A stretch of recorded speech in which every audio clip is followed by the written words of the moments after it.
momento, eu peço aos irmãos que abram as suas Bíblias no livro de Mateus, um dos discípulos do nosso Senhor Jesus.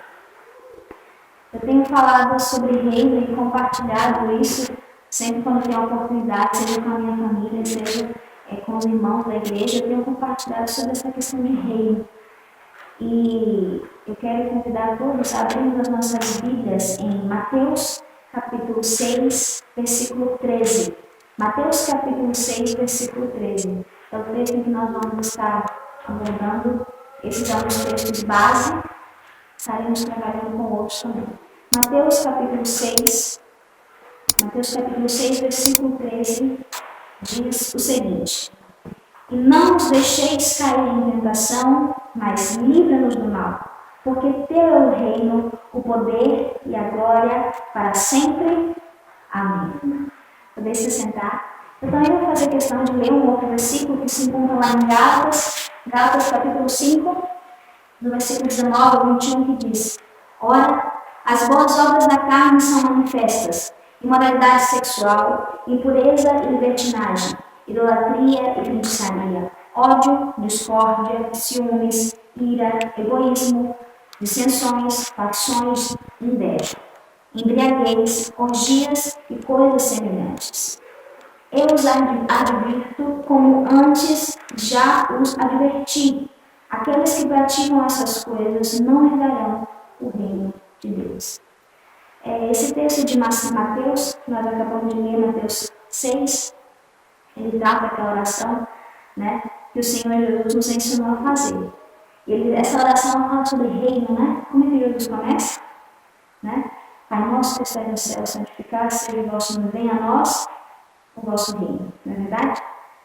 E no versículo 13, me chamou a atenção essa palavra que o Senhor Jesus nos ensinou a fazermos durante a oração, essa frase: E não nos deixeis cair em tentação, mas livrai-nos do mal, porque teu é o reino, o poder e a glória para sempre. Amém. Quando eu estava lá refletindo nesse texto, que eu gosto muito, nessa oração que o Senhor Jesus nos ensinou, Ele nos ensina a pedirmos a Deus: não nos deixe cair em tentação, livra-nos do mal. E veio ao meu coração para o tema dessa reflexão: livrai-nos do mal. Hoje a gente vive no mundo, o mundo sempre esteve, depois da queda do homem, depois do pecado entrar no mundo, o mundo sempre esteve sofrendo com diversos tipos de maus. Seja um mal emocional, seja um mal físico, porque o pecado ele é um mal, ele trouxe toda a sua bagagem, todo o seu pacote completo.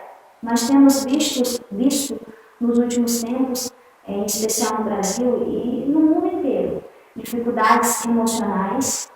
Quantas pessoas têm sofrido de problemas emocionais mesmo, de ir para médico, de ficarem em situações difíceis, né, na depressão, síndrome de pânico, tantos nomes de síndrome que a gente vê borbulhando, né, ultimamente nas conversas, em tantos problemas, enfermidades e também imoralidades.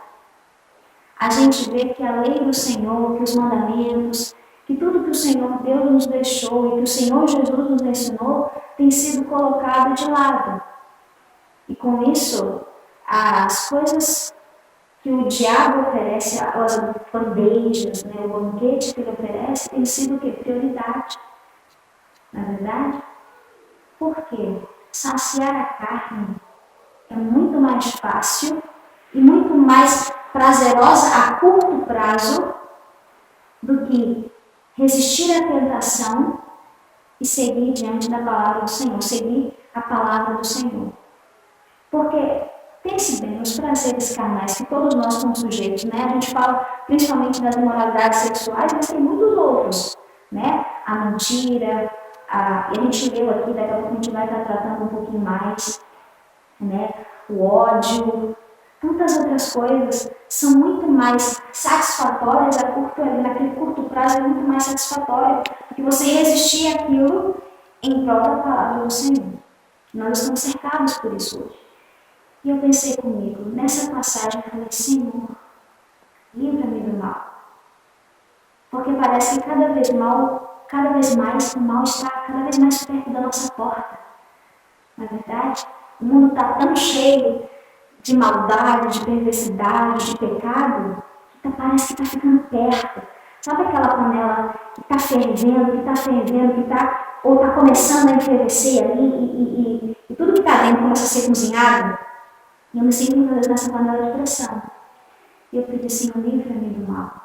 E veio ao meu coração, livrai-nos do mal. Nesse texto de Gálatas, a gente viu aqui vários frutos da carne que a gente citou, né? A idolatria, a pensaria, ódio, discórdia, ciúmes, ira, egoísmo, dissensões, facções, inveja, embriaguez, orgias e coisas semelhantes. E aí faz essa lista dos frutos da carne. E aí veio ao meu coração. Eu fiquei pensando aqui, olhando nesses vários tipos, e tem alguns que eu falo, mas esse aqui eu não me encaixo, não é meu ponto fraco, né? Não é meu ponto fraco, inveja, embriaguez, eu não sofro, graças a Deus, com essa situação.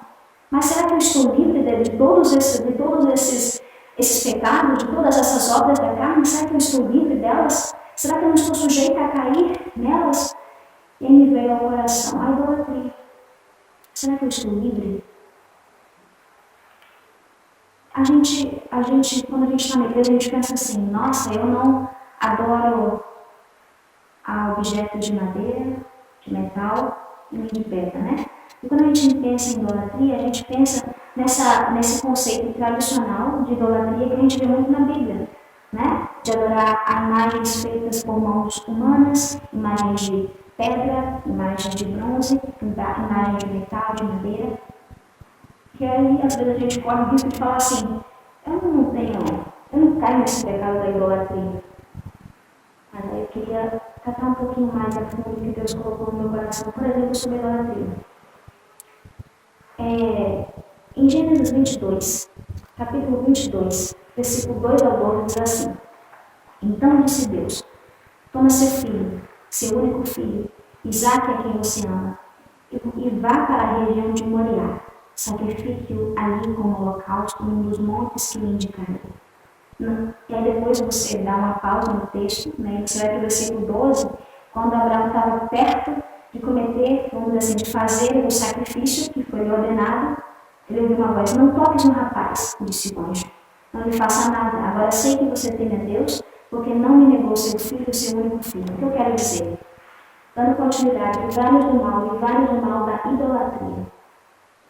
Eu percebi que idolatria não é só adorar a objetos, a esculturas feitas por mãos humanas. Eu falei comigo, comecei a pensar, vem cá, será que eu não estou transformando outras coisas na minha vida em uma espécie de Deus? Quantas vezes a gente vê que na sociedade o dinheiro tem substituído Deus? Talvez o meu emprego, talvez o nosso emprego, quem sabe? Não está substituindo Deus, está sendo prioridade. Quem está sendo prioridade na minha vida? Deus? A sua palavra? Os seus mandamentos? O tempo com Ele está sendo prioridade? Ou a prioridade do meu tempo é com o trabalho, é com os afazeres da casa, é com o dinheiro que eu preciso ganhar, é com os status que eu preciso galgar? Talvez eu olho assim que a nossa sociedade também tem adorado outros humanos, porque coloca na mão dos seres humanos a missão, a capacidade de salvar toda a humanidade, de ser perfeito. Quantas vezes a gente vê pessoas que têm uma dificuldade de saúde, e eu falo assim, a gente mesmo tem uma dificuldade de saúde, e a gente deposita muitas vezes toda a nossa confiança no médico, achando que o médico tem a responsabilidade de nos livrar da morte. Como se o médico tivesse nas suas mãos o poder da vida e da morte.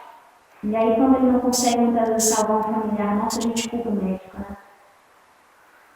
Eu não estou falando de irresponsabilidade médica, eu estou falando de que o médico não tem poder de vida e de morte nas mãos. Muitas vezes eu deposito toda a minha confiança no médico. Eu deposito toda a minha confiança no meu advogado. Eu deposito toda a minha confiança no político. Eu deposito toda a minha confiança no meu pai, na minha mãe. E deixo Deus em último. Né? Ele não é prioridade. E aí muitas vezes quando alguém chega e fala assim, mas Deus está no controle. Eu sei que Deus está no controle, mas eu tenho que fazer isso aqui porque tem que ser assim. E quantas vezes você vem nessa condição de achar que o nosso braço, que o nosso jeito sempre vai ser o melhor, porque o de Deus é muito ilógico. Nem sempre Deus vai seguir a nossa razão, a nossa lógica. Ele tem uma razão, uma lógica superior. Ele vê tudo de cima, né? Ele vê o tabuleiro da vida de cima. E nós estamos dentro desse tabuleiro. E eu fiquei pensando, eu estou não sujeita a cair na idolatria. Hoje a idolatria, ela às vezes é sutil, o pecado é sutil, é intocável, porque não é concreto. Né? Se a gente estivesse lá nos tempos de Moisés, eu penso se a gente estivesse no deserto, quando Moisés tinha subido ao monte, e ele tinha demorado, vamos dizer assim, na linguagem, né, das pessoas que estavam ali, para aquelas pessoas Moisés estava demorando, mas ele estava no tempo certo, ele estava conversando com Deus, é Deus que determina o tempo, mas para aquelas pessoas, né, Moisés estava demorando, e elas com medo de Moisés não voltar, elas construíram aquele bezerro de ouro para adorar, aquele bezerro de ouro. Eu imagino que se nós estivéssemos naquela época, nós, né, com a visão, com toda a narração bíblica que nós temos hoje, se nós fôssemos transportados para lá, nesse exato momento, nós logo falaríamos, o povo está idolatrando. E muitas vezes, quando nós aqui, na nossa condição, no nosso contexto, nós não percebemos que nós estamos também sujeitos a cair na idolatria. Uma idolatria, como disse, a objetos, como dinheiro, né? Como um status que a gente quer alcançar, um cargo que a gente quer alcançar, então isso é a nossa prioridade máxima, a um familiar, a um ser humano, esquecendo que só existe um Deus. Às vezes a gente fala assim, né? Ao meu Deus, o seu Deus. Bom, nós que cremos na palavra do Deus de Israel, nós sabemos que só existe um Deus, que é o Deus de Israel. Só existe um. Ele é único. E quantas vezes nós temos substituído Deus por outras coisas que nós nem percebemos? A gente talvez não tenha um nome para esse Deus, né? Não é Moloque, não é Aserá, não é Baal. Então a gente pensa que não tem esses nomes, a gente pensa assim, não, a gente nem percebe. E eu falei, Senhor, eu corro esse risco. Quantas vezes eu dediquei tanto tempo a algumas coisas, sacrificando o meu tempo com Deus, sendo que Ele é o dono do tempo. E veio no meu coração, livrai-nos do mal da idolatria. Também veio ao meu coração, livrai-nos do mal da discórdia. Mateus 5, versículo 9 diz assim, bem-aventurados os pacificadores, pois serão chamados filhos de Deus. E Romanos 16, versículo 17 diz, Romanos capítulo 16, versículo 17 diz, recomendo, irmãos, que tomem cuidado com aqueles que causam divisões e põem obstáculos ao ensino que vocês têm recebido. Afastem-se deles. Quando eu estava pensando na questão da discórdia, porque é um dos frutos da carne colocado em Gálatas, veio ao meu coração que existem duas perspectivas de discórdia. Aquela em que nós somos o agente que é o movedor da discórdia e aquele em que nós somos vítimas da discórdia. Talvez isso pareça estar confuso agora, mas olhando para esses dois textos que nós lemos neste momento, eu quero começar falando sobre a questão de nós sermos agentes. Eu também sinto que a minha volta, pelo menos no contexto onde eu estou e olhando a minha volta, observando, eu percebo que nós estamos numa época em que todos nós opinamos e opinamos cada vez mais. Não estou dizendo que opinar é errado. Eu estou dizendo que eu estava observando para mim mesma e eu parei e comecei a pensar assim, eu gosto de parar e pensar em situações que eu vivenciei ou que eu estou vivenciando, e eu comecei a observar que tem assuntos que eu nem entendo e eu quero opinar só para opinar, porque eu tenho que ter ali a minha palavra prevalecendo. Eu não conheço nada de arquitetura, mas porque eu vi um vídeo ou porque eu vi uma coisa, Ah, então é desse jeito. Né? O pastor sabe mais de agricultura do que eu. Aí eu chego, eu tô falando de quem? Que isso acontece realmente, já aconteceu comigo. Tipo, eu assisti um vídeo que me encantou os olhos sobre a agricultura e eu chegar e tentar dar uma lição de como deve ser feito. Não é só uma sugestão, mas olha, faz assim, assim, assim, assim. Né? Eu estou colocando aqui uma exemplificação. Que às vezes a gente nem percebe, não é? Aqui parece tão claro o que eu estou falando, só que na hora, quando a gente fala, quando a gente se manifesta, não é tão claro assim. Aqui eu falo porque eu já pensei sobre isso. Quantas vezes eu quis opinar sem conhecer, sem entender? Né? E não estou dizendo que é errado opinar, o ponto que eu quero chegar é que não basta a gente opinar, a gente tem sempre, eu falo assim, a gente de modo geral, queremos dar a última palavra.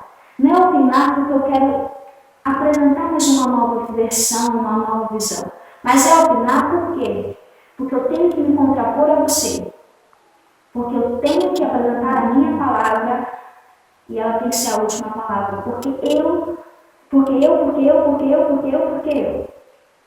E eu vejo que isso tem causado cada vez mais discórdias. No sentido de confusões, contendas. Não estou dizendo que a gente não deva falar. Estou dizendo que eu, muitas vezes, não tive sabedoria no como falar, no que falar e em que momento falar. E só falei porque eu queria que a minha palavra estivesse ali presente e, sem perceber, eu estava apenas me contrapondo por me contrapor. E eu acho que essa é uma realidade apenas minha. Eu observo a minha volta e vejo que a nossa sociedade está assim. As pessoas à nossa volta, se nós pararmos para olhar, não só à nossa volta, a gente sente isso. Cada vez mais envelhecendo. E Mateus disse bem, é ligado dos pacificadores. A paz é uma das bandeiras do reino de Deus. E eu me pergunto, eu tenho levado a paz do Senhor para dentro da minha casa, para os meus pais, para minha irmã, para minha família, para as pessoas que estão à minha volta, ou eu só estou querendo contendas por cima de contendas? É um dos aspectos que eu pensei comigo. Livrai-nos, Senhor, livrai-nos do mal da discórdia, quando se trata de contenda. E também tem outra discórdia, outra agora perspectiva que eu também gostaria de trazer. Quando eu digo que a gente tem que tomar cuidado para não fazer contenda, eu também percebi que isso não significa o outro extremo, que é vou me calar, vou me conformar, mesmo diante de coisas que não estão na Bíblia, que não são da palavra de Deus. E a palavra de Deus é a verdade. Quem realmente acredita em Deus, verdadeiramente acredita que a sua palavra é verdade. E aí a gente lê Romanos, e quando eu estava pensando nisso, veio Romanos, o texto de Romanos, e me mexeu com o meu coração. Recomendo, irmãos, que tomem cuidado com aqueles que causam divisões e põem obstáculos ao ensino que vocês têm recebido. Afastem-se deles. Lembra que eu falei que eu queria trazer duas perspectivas de discórdia? Aquela em que nós somos o agente promovedor dessa discórdia, mas também aquilo que nós somos vítimas dessa discórdia. Eu percebo, como já disse em outros momentos, que pessoas, inclusive dentro da igreja, têm se levantado para se opor à palavra do Senhor, aos mandamentos do Senhor. Hoje nós temos ouvido essa palavra, temos que atualizar a Bíblia. Temos que refazer a Bíblia. E o que isso tem causado dentro da igreja? Divisões. Divisões. E aí eu pergunto, nessa hora nós temos que nos calar? Não, porque nós estamos vendo que isso tem transformado as pessoas em vítimas dessas divisões. Nós temos que estar atentos, afastem-se deles, afastem-se desses que fazem o quê? Que põem obstáculos ao ensino que vocês têm recebido. Olha só que interessante. Vamos atualizar a Bíblia. Tá, mas qual vai ser o parâmetro? O deles? Olha só que interessante. Né? As pessoas que dizem, vamos atualizar a Bíblia, porque ela está fora, ela está, vamos dizer assim, uma palavra bíblica, fora de moda. Ela não está atual, tem que se contextualizar com o contexto em que vivemos. Mas você já parou para pensar que as pessoas que dizem que querem atualizar a Bíblia, elas vão atualizar a Bíblia segundo os seus próprios ideais, segundo a sua própria vontade, ou seja, anulando o que para mim não é legal, e usando partes que podem me favorecer. Estou dizendo as pessoas que pensam dessa forma de atualizar a Bíblia. E se a gente parar para observar, a palavra do Senhor, ela bate em todo mundo, ela confronta todo mundo. Por quê? Porque ninguém é perfeito. Ninguém por si só é digno do céu. Ninguém. E a Bíblia, ela confronta todos. Na Bíblia a gente vê centenas de descrições de listas de pecados e frutos da carne. Não é só em Gálatas, tem outras em toda a Bíblia. E cada um de nós temos um ponto fraco. Alguns são na moralidade sexual, outros é na mentira, outros é na falta de domínio próprio, outros é na avareza. Todos nós temos um ponto fraco. Então a Bíblia não poupa ninguém, ela coloca todo mundo no mesmo balaio. Ela fala quem com esse, mas ela também fala com esse. Então, não é para você ficar acusando o outro como se você fosse superior. É para cada um olhar, né, para a trava do seu olho. Ou seja, a Bíblia não passa a mão na cabeça de ninguém, mas tem pessoas que querem transformar a Bíblia para que se passe a mão na cabeça de muitos. Querem atualizar a Bíblia. E a Bíblia, ela é atemporal. Quantas vezes a gente vê situações em que a gente se encaixa, né? A gente fala assim, nossa, essa história aconteceu há milênios. E está parecendo demais comigo agora. Até mesmo em contexto de guerra, tem um documentário falando sobre, eu esqueci agora o nome do documentário, que fala sobre os milagres que Deus fez e continua fazendo ali na terra de Israel.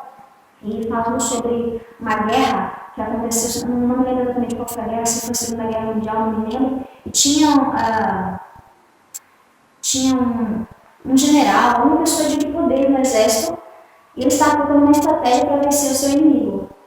Ele pegou, ele leu o texto de Jonatas, né, do príncipe Jonatas, que venceu lá em mais um lugar lá em Israel, venceu uma guerra, e ele pegou a mesma estratégia e conseguiu aplicar essa estratégia na guerra que ele estava ali vivenciando. Era um general britânico. E aí eu olho, e não é só isso, né? A Bíblia é extremamente atual. E como eu disse, ela corrige a todos nós. E aí eu venho e volto para o ponto da divisão e da discórdia.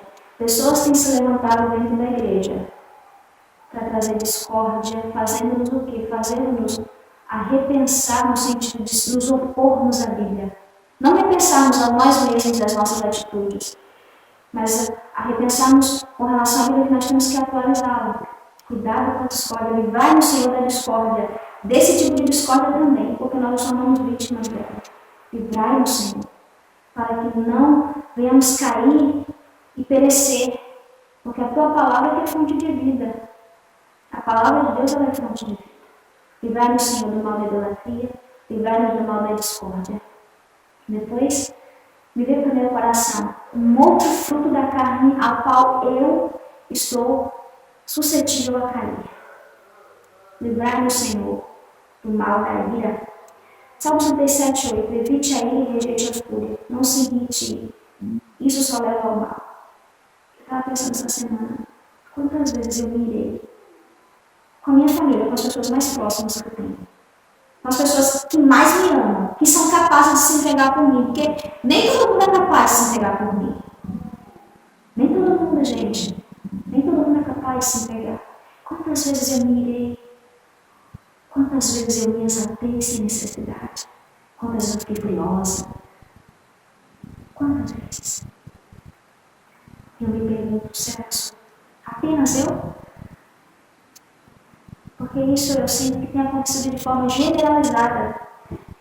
A gente fala, né, sobre a questão da discórdia, da falta da paz, e juntamente com isso a gente tem visto a ira, né? Quantas pessoas a gente vê, quantos casos que a gente ouve que assim a pessoa discordou de uma da outra, daqui a pouco entrou com a ira, e aí veio a fúria, e aí veio a confusão, a briga. E eu sinto que no mundo de hoje a temperatura está subindo e eu me sinto como algo que tem que tomar cuidado porque eu posso cair. a ira. Livrai-nos, Senhor, do mal da ira. Livrai-nos, Senhor.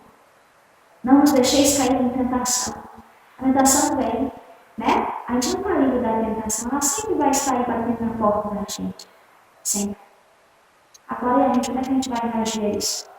A gente vai dizer que nem Jesus, que resistiu à tentação. Ele resistiu à tentação do deserto. Várias. Ele venceu. A gente pode vencer. Nada, diz na Bíblia que nada chega às nossas mãos que nós não possamos suportar. E aí, quando vem a tentação, o que a gente tem que pensar? Jesus me disse que eu sou capaz de suportar essa tentação. Então eu vou suportar. Eu vou suportar. Eu tenho que suportar, eu tenho que vencer. Livrai-nos do mal da ira. Também me deu o coração, livrai-nos do mal do egoísmo. Filipenses 2:3. Não façam por omissão egoísta ou por vaidade, mas humildemente considerem os outros superiores a vocês mesmos. Quantas vezes o egoísmo já bateu no nosso coração? Como eu disse, muitas vezes surge de forma tão sutil nas nossas vidas que a gente nem percebe. Quantas vezes as minhas dores, os meus sofrimentos, as minhas necessidades, eu coloquei como superiores a todas as outras, inclusive daqueles que estão à minha volta. Quantas vezes? Mas eu estou passando por isso, e você precisa me ajudar, você tem que me ajudar por toda essa situação, como se o outro também não passasse por isso, ou não passasse por uma dificuldade numa situação. Porque eu tenho que vencer, porque eu preciso disso, porque eu preciso chegar a esse lugar, e então todo mundo precisa girar em torno de mim. Eu como centro de tudo. E quando eu digo eu estou também personificando todos de modo geral, todos nós neste balaio. Quantas vezes o egoísmo bateu na nossa porta? E o egoísmo, segundo Gálatas, é um dos frutos da carne. E é interessante como isso é em Filipenses. Não façam por omissão egoísta ou por vaidade, mas humildemente considerem os outros superiores a vocês mesmos. É um dos ensinamentos que nós recebemos com o nosso Deus, com o nosso Senhor Jesus. Eu realmente tenho considerado os outros e colocado os outros numa posição de honra da minha parte, de honrar o outro, de reconhecer o outro, de sentir a dor do outro, de realmente colocá-lo como superior a mim. Eu estive pensando, quando eu estava meditando nessa passagem, nessa reflexão, eu pensei comigo, nossa, já teve momentos em que eu tive a oportunidade de ajudar. Eu reclamei, porque eu tinha que ajudar. E quantas vezes eu já falei, nossa, eu estou com tudo isso para dar conta, para ajeitar a minha vida, tenho todos esses problemas na minha vida para ajeitar. E eu ainda preciso ajudar essa pessoa que apareceu no meu caminho. Eu não sei, será que é só eu? Será que é só eu? Às vezes a gente, por causa da correria do dia a dia, por causa do mundo em que vivemos, que nos influencia, e nós não podemos deixar o mundo nos influenciar, né? Por causa da correria do dia a dia, muitas vezes nós não percebemos a bênção que é você ajudar alguém. É incrível porque para quem Deus muitas vezes dá diversos trabalhos para vencer, Deus não só tira, Ele tira também as dificuldades e ajuda nos trabalhos, mas também manda mais trabalhos. E um dos princípios da bênção é que você abençoar para você também ser abençoado. Não é verdade? Abençoarei aqueles que te abençoarem, disse o Senhor para Abraão. Considerem os outros superiores a vocês mesmos. Então eu pedi ao Senhor, livrai-nos, Senhor. Livrai-nos do mal do egoísmo. Repetindo, livrai-nos do mal. Livrai-nos do mal da idolatria, do mal da discórdia, do mal da ira. Livrai-nos do mal do egoísmo. São pecados que muitas vezes são subjetivos e sutis, que batem a nossa porta da forma mais imperceptível que possa se imaginar. Acontece, a gente nem percebe. E é por isso que eu percebo o quão necessário é que nós venhamos estar sensíveis espiritualmente alimentando o nosso espírito, fortificando o nosso espírito para que a nossa carne seja mortificada e assim nós estejamos atentos ao mal que bate à nossa porta. Eu me lembro daquela passagem em Gênesis, quando Deus diz para Caim: o mal jaz à porta. Caim conhecia Deus através de seu pai Adão. Ele foi a segunda geração, vamos dizer assim, não sei se foi a segunda, sétima, seria, vamos dizer assim, eles foram os primeiros. Ele esteve lá nos primórdios, ele foi um dos primeiros, ele conviveu com o pai dele, que era Adão, que era o quê? Ele era o primeiro homem criado por Deus. O primeiro ser humano criado por Deus. Ele sabia quem era Deus. Ele conhecia os seus mandamentos. Ele conhecia as suas leis. Ele conhecia, não porque ele nunca tinha ouvido falar, ele conhecia. Gente, imagina, ele oferecia ofertas ao Senhor. Ele ouviu a voz de Deus.